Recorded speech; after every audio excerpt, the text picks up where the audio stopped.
Sir වගේ බුද්ධ පුත්‍රයෙක් හදපු අම්මටයි තාත්තටයි sir තවුසිසා දිව්‍ය ලෝකේ ඉපදෙන්නම කියලා මං හදවතින්ම ප්‍රාර්ථනා කරනවා සර්.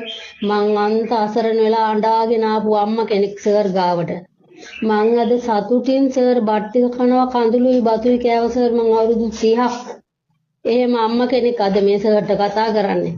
මං ඒ නිසා ඔය සර්ගේ නම්බරේ මගේ ළඟට එන හැමෝටම අඬාගෙන එන හැමෝටම මං සර්ගේ නම්බරේ දෙනවා. සම්පත් ජෝතිෂය කියන්නේ බුද්ධ පුත්‍රයෙක් කියලා මං කියලා තියෙන්නේ හැමෝටම.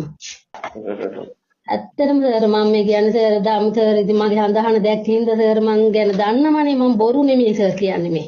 මං හදවතින්ම සර්ගේ නම්බරේ දීලා මං එවනවා සර්. හඳුළු හලන හැම ගෑණියෙක්ම සර් ළඟට මං දන්නවා සර් බුද්ධ පුත්‍රයෙක් කියන්නේ. ඔව් මං අඬාගෙන ආවේ සර්.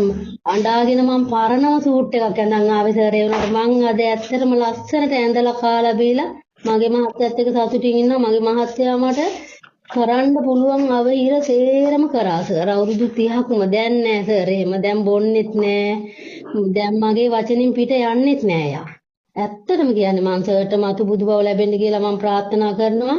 මෛත්‍රී බුදුන් වෙලා සර්ගෙන් බණ අහලා මට සෝවාන් ඵලය ලැබෙන්න කියලා මං ප්‍රාර්ථනා කරනවා. මං දන්නවා සර් කරන වැඩ ඔක්කොම හරි කියන්නේ.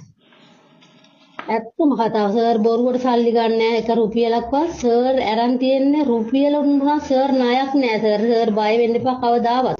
ඒක හරි. ඔව් සර්ට තව හරියන්න ඕනි. මගේ ආයුෂත් අරගෙන ජීවත් වෙන්න ඕනි.